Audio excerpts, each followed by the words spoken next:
Okay, welcome to episode 14 of Baseball Alberta's Lunch and Learn series, Scorekeeping Resources and the Development Pathway.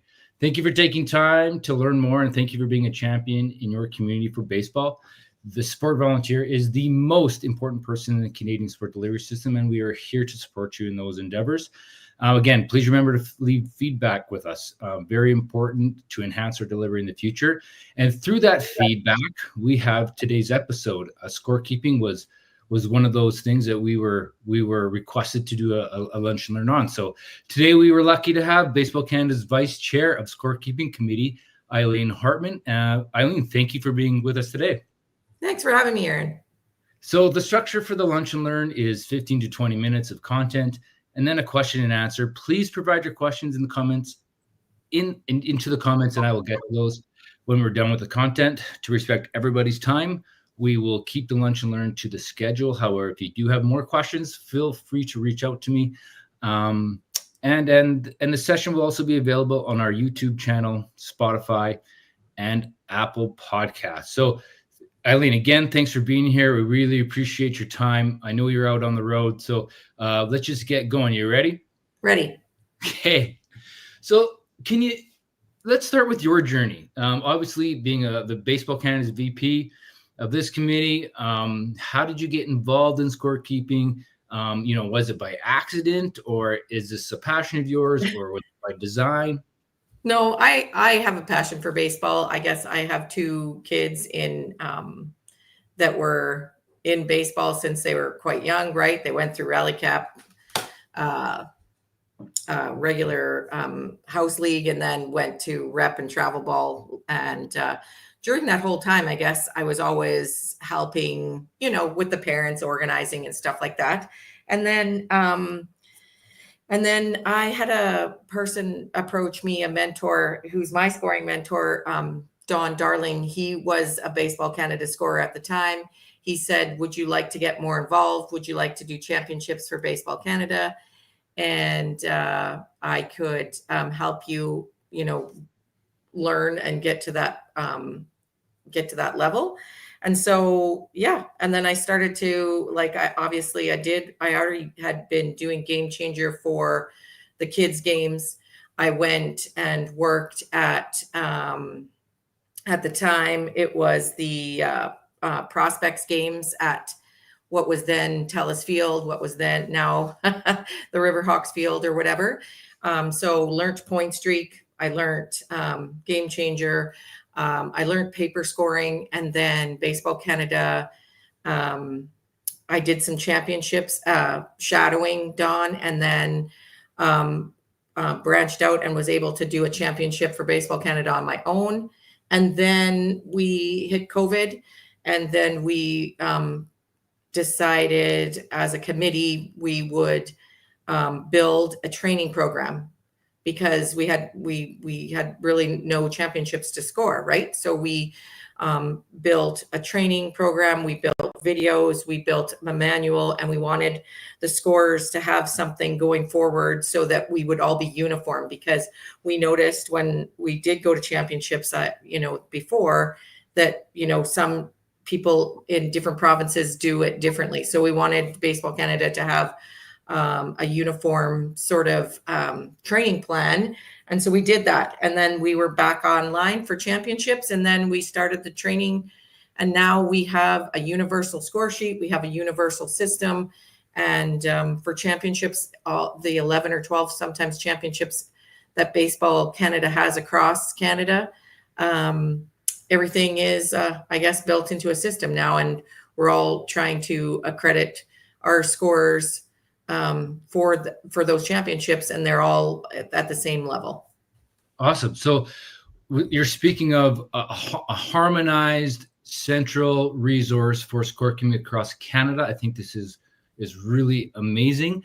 And it's I know it's in kind of, you guys built it during COVID, but I think you're in infancy stages of really getting it out to the provinces and making that happen. So I'm going to ask, so let's skip to that part. That central hub, can we put it in the chat for our attendees? Yeah, so it's score.baseball.ca.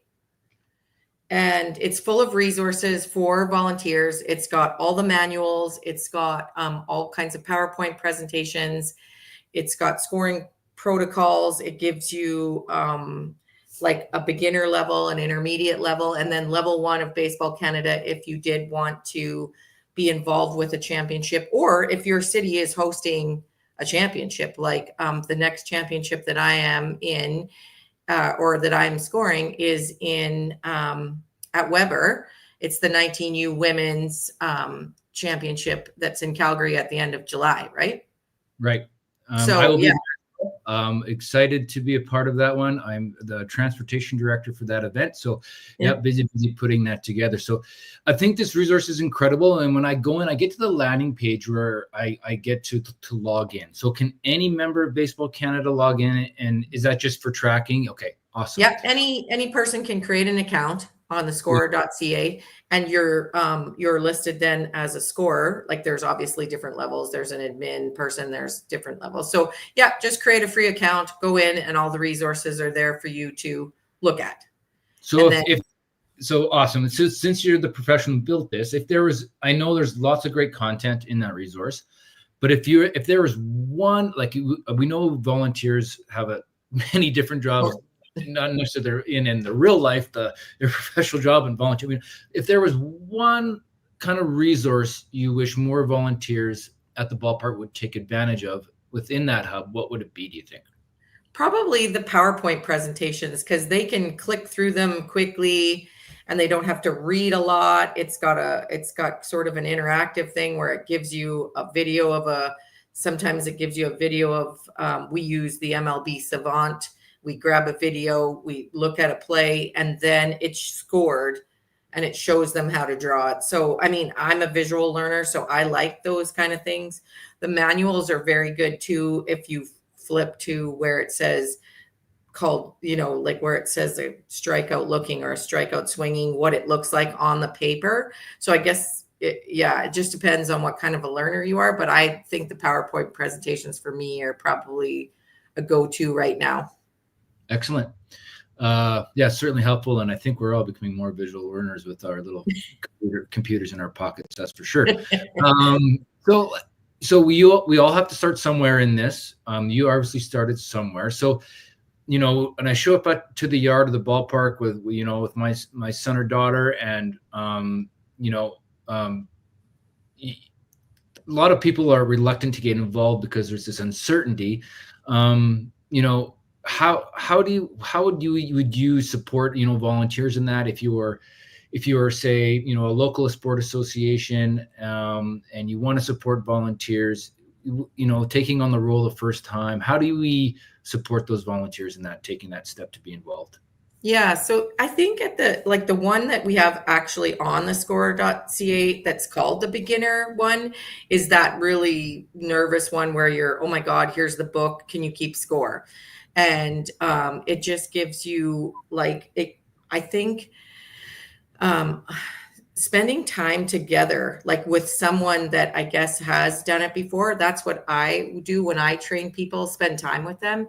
And then, don't give them just like a crash course right before the game. I would tell the associations to let's get together, before the season starts. This is how it works. And then this is what we're looking for on the paper, like what kind of level it is. Because like at 11, you don't need all the errors and everything like that. You just need runs and you need hits and, but when it's 18, you need more information, right? So just in a series of meetings, I guess, prior to the season, if you work through the basics of knowing the application of what kind of score sheet they're going to use, and then some of the basic rules, or if they're using Game Changer, I guess some of the basic Game Changer things I would go through.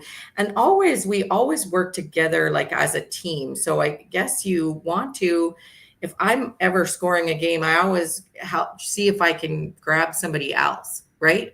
So if Aaron, you were there with me, Aaron, can you help me here for the game so that if I look down for 1 second at the paper and another pitch is thrown, I have a helper that you said, oh, that was a ball. Okay, thanks. And you know what I mean? So it's like normally at championships, there's a 3-person scoring team.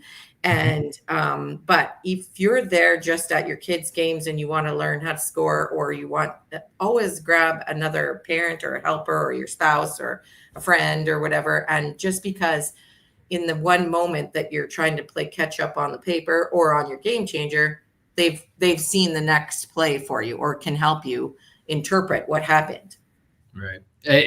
It's funny you say that, because what's great about 9U baseball is a lot things can happen in one play, right? Multiple errors, multiple base movements. So yeah, a second set of eyes is certainly, and when we start out at that level, yeah, a second set of eyes certainly helpful. So I think it's funny you're talking about, from 9U, you've talked to 18U, you've talked about events. It does take a village. If you go to a hosting weekend or you show up at any ballpark or any local association, you see different people doing all types of things. And Scorekeeper is also a part of this. We have coaches, we have umpires, we have of course the athlete development pathway. We can talk about presidents and board development pathways. Can you talk a little bit about the score development pathway? It's also an important part of this. It's an important part of our baseball community. Yeah, can you talk a little bit about that development pathway? Obviously, you've been from the beginning to, I don't want to say end, but to that upper echelon. Can you kind of like map it out a little bit? Yeah, I think, like you said, it starts with just being a volunteer. And if you have real keen interest in it, we see people at championships, and if they are really keen, we try to promote them and encourage them to become also like accredited within the Baseball Canada program, so that, let's say, Aaron, you're in Calgary and I'm up in Edmonton or whatever, and you host a championship, we're looking for people like that will kind of move up along that. So we want people that are really excited about it, want to take the initiative or whatever, and think that they could do it. So I guess they practice at their own level in their own associations and stuff like that. And then we see them, or they can ask their Baseball Canada reps or their organizations if they do want to do a championship, or if you do have a championship in your area, then volunteer for that. You'll get accredited at level 1 for that. There's a level 2 at Baseball Canada. They will also then work towards that. And then after that, it's just more practice. Like, so I have done every championship that Baseball Canada has, like from Ray Carter Cup 15 to a 13U to like 18U to Canada Games and then just more and more practice and more confidence. And then you would like become like level 1 scoring at the event itself, level 2 also then scoring at the event, do some more practice. And then if you want, Baseball Canada does encourage volunteers to step forward and say, I want to become an official scorer. And when they do in that area, like we have had people in Fort McMurray, because they are hosting a lot of events, we have shadowed them for the last couple of years. And now they're doing it on their own, right? Like we've helped those people, shown them what the Baseball Canada supervisor does. And they've gone from, scoring to now a supervisory role, and then going from there. And I'm still like learning. I'm still, I guess, learning as well. So at this level, Baseball Canada then recommends me to the World Baseball Softball Confederation, which is the WBSC. And I've had an opportunity, because the events were in Canada, to go and score at 2 women's events that were here in Thunder Bay, or like here in Canada in Thunder Bay. But I guess, yeah, it's just about practice and about your, I guess, your enthusiasm for if you want to go up levels, or you just want to stay with your kids. And every time they, get to another level, you just say, I'd like to help again. And then your level of learning increases, because like you said, at 9U, things are different happening at 15U. Yeah, that's awesome. It's incredible. There's so many different pathways in our community.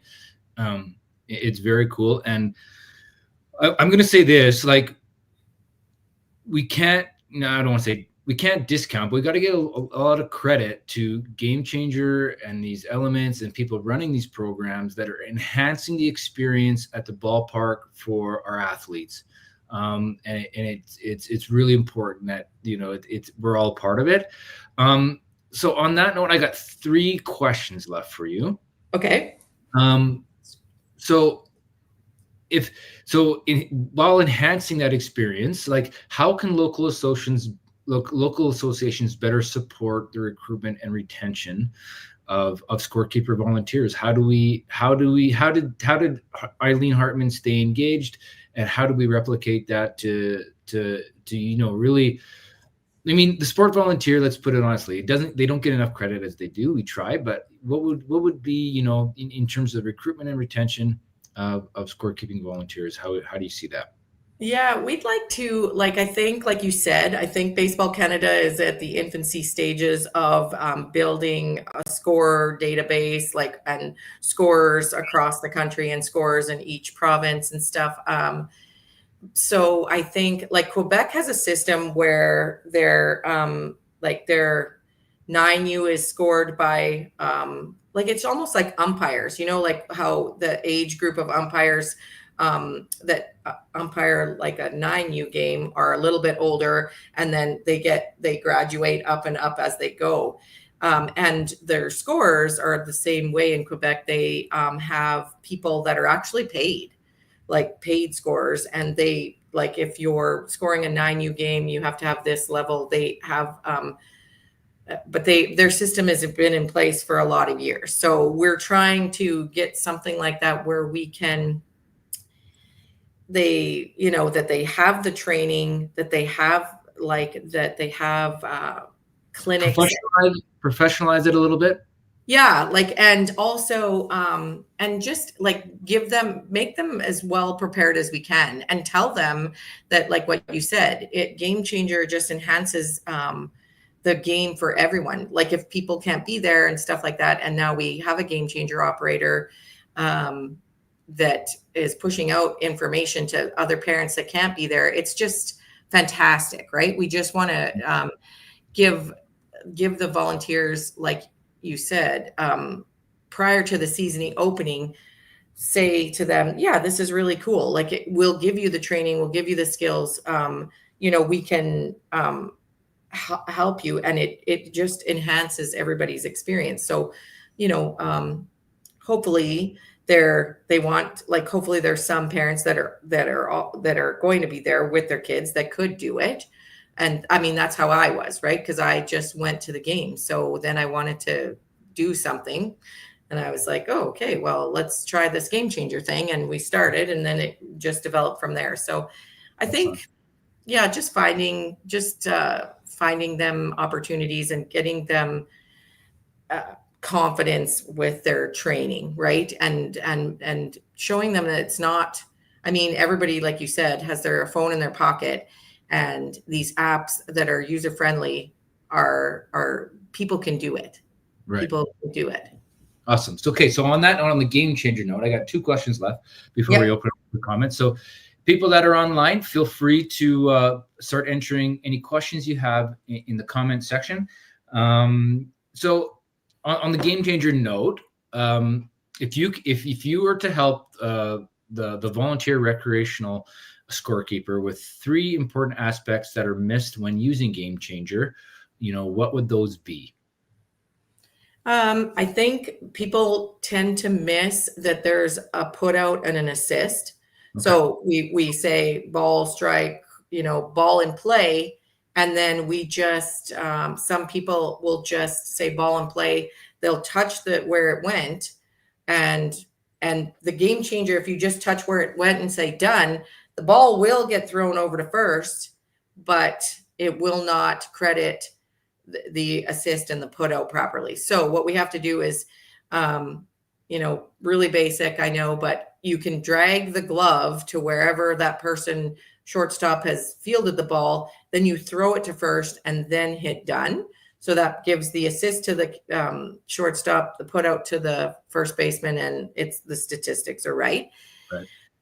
Watch for like the substitutions. And I know this gets a little hairy at younger levels because kids are moving all over the place. That's why, again, you have a person that's helping you, because bring a set of binoculars to the field so you can see like who little Johnny is out in left or somebody's out in right, and you got to see their numbers. So put the substitutions in as soon as you can. In between innings, if you go, oh, okay, there's a new first baseman, there's a new pitcher, substitute those things right away. And I guess at lower levels, win, loss, and save rules are, maybe not as important. Like when you wrap up the game at the end, sometimes people just will say, game over, done. But if you can, and the rules, you can look in the Baseball Canada rule book, or like just make sure you're aware of those win, loss, save rules and apply them correctly, right? And then just the order of operations, because if you look, there's a way that you can see your text as you enter the game. So it will say ball, strike, and it'll say what's happening. So sometimes Game Changer just certain things have to be put in a certain way. And so the order of operations is important. So let's say it's a ball and it's a stolen base or a wild pitch or something like that. When you're moving the guy over, just make sure that those, I guess, are in the order that you see them. It usually works out. So if I've seen the ball or if I've seen the strike, you always record the pitch first, then the movement of play, and then whatever else happens on the throw or on here. So just just be cognizant, I guess, of the order that you put it in. Excellent. Yeah. I thought I was going to hear something along the lines of, buy some flowers or a cup of coffee for your local scorekeeper to ensure you might get a hit instead of an error. Yeah, that's the last thing that when you were is talking about is effort, right? Is like a scorer has to assess ordinary effort at different levels and take into consideration, I guess, the level of play, right? So at night, it's not showing up with Tim Hortons versus a unfortunately. Okay, well, this has been really great. The last one I have is about so our local associations posting this resource right on their websites, right through their social media, is something we hope to accomplish. I assume from the committee as well as, Baseball Alberta and everyone else, correct? So they can feel free to post this and distribute at their will. Correct. Yeah, absolutely. Great. Awesome. Well, Aileen, thanks for all your time. Let's get to if there's any questions out there, feel free to reach out. We're very appreciated. Feel free to put in the comments. Sorry. We're very appreciated to having Aileen with us today with her busy schedule. Well, I don't see any comments or questions. I guess we really hit it out of the park. But if there's any comments before you want to leave us today, Aileen, we'd be welcome to those. Yeah, I think like the one thing I would say about a good score is that we don't. I try to tell people not to panic and always have a little piece of paper, an extra piece of paper, even if I'm just doing Game Changer, have a piece of paper and a pencil like right beside you, just in case your battery dies, something happens, like something unexpected happens. At least you can write down on the piece of paper some sort of what's going on. And again, working with that partner, you've got like the little bit of backup there that if something goes wrong or you have to do something. But I tell people, don't panic. It's right. Don't panic, because we can always fix it going back. We can always if you panic, it just kind of gets worse. So don't panic. Write down what you see, and then we can record it or fix it or change it later or get to a play, at a later time. But when you're, I guess when you're calm, even when at a championship, my iPad just went down because it overheated. I just tell the paper people, keep scoring. You're okay. We're okay. We're going to get caught up in between innings. We're going to get you a new iPad. We just never panic. So that's why I want to tell people, keep a friend close by and don't panic if something happens. It'll work out. It just sounds just like a coach. Don't panic out. So don't panic. So we do have a couple of questions. Bernice is asking about mentorship. So they're interested in being mentored. Do we have resources, or how would you recommend or suggest mentorship with Bernie? Yeah, she might be one of the scorers that I've worked with in Fort McMurray. Okay. But I think she's from Whitecourt. So if I guess if there's someone in her area that is I do Game Changer. Yeah, there she goes. I can do Game Changer until I mess up, and then I switch to paper so I can go back to fix. So we can work out something. Like, she should be able to contact like within, I guess, Baseball Alberta, and then we'll see if we can find someone in her area that, or I can, like, that's why I'm in Alberta. There are a certain number of people that are in Alberta that are Baseball Canada scorers, and I'm your Alberta person too, to help with those resources at the association level. So I can definitely reach out and help with like some sort of mentorship, or we can work through the programs on the score.ca together. And then if anybody always I say to people too, like, if anyone has questions, they can always text me and I can walk them through it. So lots of Game Changer operators through the seasons of Baseball Alberta have got my number, and they just call me and go, what do I do here? And I'm usually watching lots of the games online on Game Changer anyway. And I say, oh yeah, that's great. You did it right. Or here's how you fix it, or we can fix it after. I think mentorship is a larger conversation about how we improve and support volunteers, especially on the scorekeeping side. Certainly, we having internal discussions at Baseball Alberta how we roll that out. Yeah. This is a start. We've had good feedback through the podcast requesting this type of support. So we certainly look at that in the future, and mentorship can be a component of that. We have one other question, and it's a technical one. I think it's a great one because everybody in the dugout in the stands doesn't have this answer, but the professionals do. How would you define an error, and what helps you judge a 50-50 ball that some individuals you are working with, think it's a hit, and, some said it's an error and a judgment call? I think back to, Mario Okawa was one of the scorekeepers that scorekeeped all my games in when I played in the American Legion system in Lethbridge. Her page at the end of the game was a work of art. It had colors and explanations, and she could break down every single play. Like, she was phenomenal. But so hit and an error. How do we decipher that? Okay, so yeah, again, back to ordinary effort or extraordinary effort, I would say, and also like level of play and the playing conditions.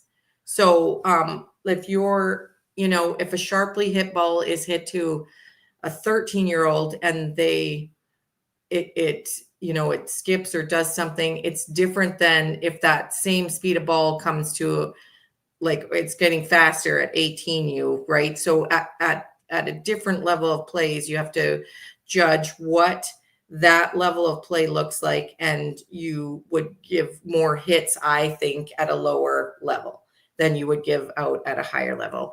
And so when we're getting to, like, the championships and stuff like that, it's also, it goes with the level of play, and then the conditions of the field. The field could be wet because we just had a rain. It could be very sunny, and the ball is really high in the air. Let's all look at that. And again, with the scoring team, a lot of people think, oh, it hit the person's glove, it's an error because I attempted at it. But if I'm making a Superman diving catch and it hits the tip of my glove, that's extraordinary effort. Now that's a hit. That's not an error because I laid out and it hit my glove.